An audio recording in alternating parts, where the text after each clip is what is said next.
పొద్దున్న ఒకసారి సాయంత్రం ఒకసారి పర్వాలేదన్నారు పెద్దవాళ్ళు.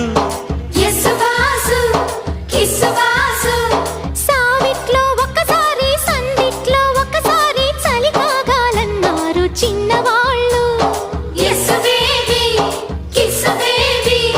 కొక్కరో బంగారు కోడి ముద్దడితే ముదిరింది వేడి.